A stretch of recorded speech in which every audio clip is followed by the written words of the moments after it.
जय हिंद साथियों, class 10th का सोशल साइंस का VVI ऑब्जेक्टिव आपके सामने लाया हूं, जो कि आपके बोर्ड एग्जाम 2026 के लिए बहुत ही इंपॉर्टेंट है।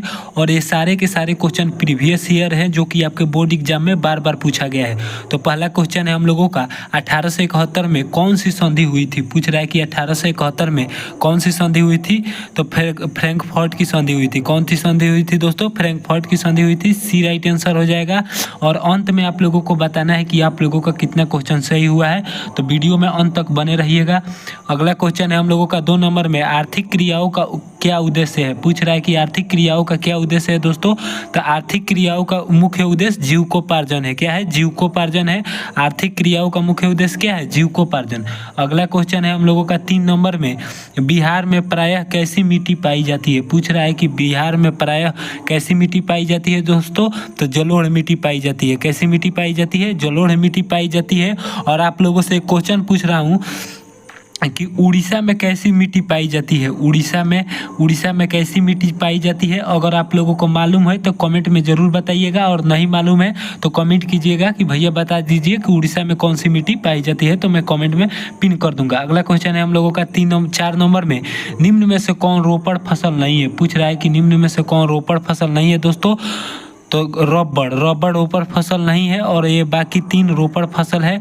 अगला क्वेश्चन है हम लोगों का 5 नंबर में, भारत में सबसे प्रमुख खदान फसल है। पूछ रहा है कि भारत में सबसे प्रमुख खदान फसल कौन सा है दोस्तों। तो धान है। कौन सा है दोस्तों? धान या फिर चावल। जो ऑप्शन में देगा वही मारिएगा। मुख्य रूप से चावल कहा जाता है, लेकिन ऑप्शन में धान भी दे देता है, क्योंकि धान से ही चावल निकाला जाता है। अगला क्वेश्चन है हम लोगों का 6 नंबर में, निम्न में से कौन संचार सेवाओं का अंग है। पूछ रहा है कि निम्न में से कौन संचार सेवाओं का अंग है दोस्तों। तो मोबाइल संचार सेवा का अंग है, समाचार पत्र है और टेलीफोन। ये तीनों के तीनों है, तो इसलिए इनमें से सभी इसका राइट आंसर हो जाएगा। क्या राइट आंसर हो जाएगा? डी, सभी। अगला क्वेश्चन है हम लोगों का 7 नंबर में, भारत में लोकतंत्र की सफलता में क्या बात है। पूछ रहा है कि भारत में लोकतंत्र की सफलता में क्या बात है दोस्तों। तो गरीबी है, अशिक्षा है, बेरोजगारी है, सभी के सभी है। तो इसका राइट आंसर डी हो जाएगा। इनमें से सभी क्या हो जाएगा? राइट आंसर डी हो जाएगा।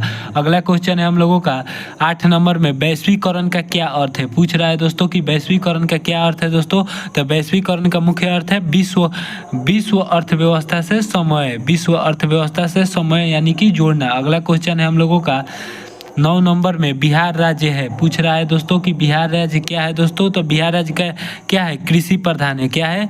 कृषि प्रधान है बिहार राज्य। क्या हो जाएगा? बी राइट आंसर हो जाएगा। अगला क्वेश्चन है हम लोगों का 10 नंबर, और 10 नंबर क्वेश्चन आप लोगों के लिए छोड़ा हूँ कि 10 नंबर क्वेश्चन का आंसर आप लोगों को बताना है कि निम्न में से कौन प्राथमिक क्षेत्र से संबंधित है। बहुत ही आसान क्वेश्चन है दोस्तों कि निम्न में से कौन प्राथमिक क्षेत्र से संबंधित है। आप लोगों को कमेंट में बताना है 10 नंबर डालकर कि क्या आंसर होगा।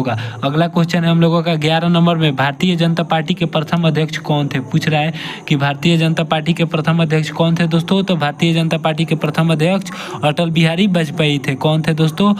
अटल बिहारी वाजपेयी थे। अगला क्वेश्चन है हम लोगों का 12 नंबर में, भारत में राष्ट्रीय आपातकाल की घोषणा कब हुई थी। पूछ रहा है दोस्तों कि भारत में राष्ट्रीय आपातकाल की घोषणा कब हुई थी। तो 1975 में हुई थी। कब हुई थी दोस्तों? 1975 में हुई थी। और उस समय भारत के प्रधानमंत्री कौन थे दोस्तों। तो उस समय भारत के प्रधानमंत्री इंदिरा गांधी थी। कौन थी दोस्तों? इंदिरा गांधी थी। 1975 के समय कौन थी प्रधानमंत्री? इंदिरा गांधी थी। और उन्होंने आपातकाल लागू किया था, घोषणा किया था। अगला क्वेश्चन है हम लोगों का 13 नंबर में, निम्नलिखित में से कौन प्राकृतिक आपदा है। कौन है दोस्तों? अब प्राकृतिक आपदा कौन है दोस्तों। तो भूकंप प्राकृतिक आपदा है, लेकिन ये 3 जो है, आग लगना, बम विस्फोट और रासायनिक दुर्घटना, ये सब मानवीय आपदा है। अगला क्वेश्चन है हम लोगों का ऑपरेशन फ्लड क्या है। पूछ रहा है दोस्तों कि ऑपरेशन फ्लड क्या है दोस्तों। तो ऑपरेशन फ्लड समझिए दोस्तों, ऑपरेशन फ्लड जो है ना, तो ज़्यादा से ज़्यादा दूध उत्पादन के लिए लगाया गया था। ऑपरेशन फ्लड को इसलिए ऑपरेशन फ्लड को इसलिए शुरू किया गया था दोस्तों कि ज़्यादा से ज़्यादा दूध उत्पादन हो, दूध का ज़्यादा से ज़्यादा उत्पादन हो। तो इसका राइट आंसर क्या हो जाएगा? डेयरी विकास। दूध डेयरी के अंतर्गत आता है, तो इसका राइट आंसर क्या हो जाएगा? डेयरी विकास, यानी कि दूध ज़्यादा से ज़्यादा उत्पादन करना। अगला क्वेश्चन है हम लोगों का 15 नंबर में, ईस्ट इंडिया कंपनी का आगमन कब हुआ था? पूछ रहा है दोस्तों कि ईस्ट इंडिया कंपनी का आगमन कब हुआ। इसका राइट आंसर जानते हैं दोस्तों क्या हो जाएगा? ईस्ट इंडिया कंपनी का आगमन भारत में हुआ था 1600 ईस्वी में। कब हुआ था दोस्तों? 1600 ईस्वी में हुआ था। लेकिन पुर्तगाली जो आए थे सबसे पहले, वो 1498 में आए थे। तो इस क्वेश्चन का आंसर जो दिया गया है ऑप्शन के अनुसार, ये नहीं हो जाएगा दोस्तों। ईस्ट इंडिया कंपनी का आगमन 1600 ईस्वी में हुआ था, और जो 1498 दिया गया है इसमें सबसे पहले पुर्तगाली आए थे। अगला क्वेश्चन है हम लोगों का 16 नंबर में, भारत में पहली सूती मिल कहाँ स्थापित हुई थी दोस्तों? तो भारत में पहली सूती मिल कोलकाता में स्थापित हुई थी। कहाँ स्थापित हुई थी? कोलकाता में स्थापित हुई थी। डी राइट आंसर हो जाएगा। अगला क्वेश्चन है हम लोगों का 17 नंबर में, जर्मनी के एकीकरण का उत्तरदायी कौन था? पूछ रहा है कि जर्मनी के एकीकरण का उत्तरदायी कौन था दोस्तों? तो कौन था? बिस्मार्क था। ए राइट आंसर हो जाएगा। क्या आंसर हो जाएगा? ए राइट आंसर हो जाएगा। अगला क्वेश्चन है हम लोगों का 18 नंबर में, भारत छोड़ो आंदोलन का प्रसिद्ध नारा क्या था? पूछ रहा है कि भारत छोड़ो आंदोलन का प्रसिद्ध नारा क्या था दोस्तों?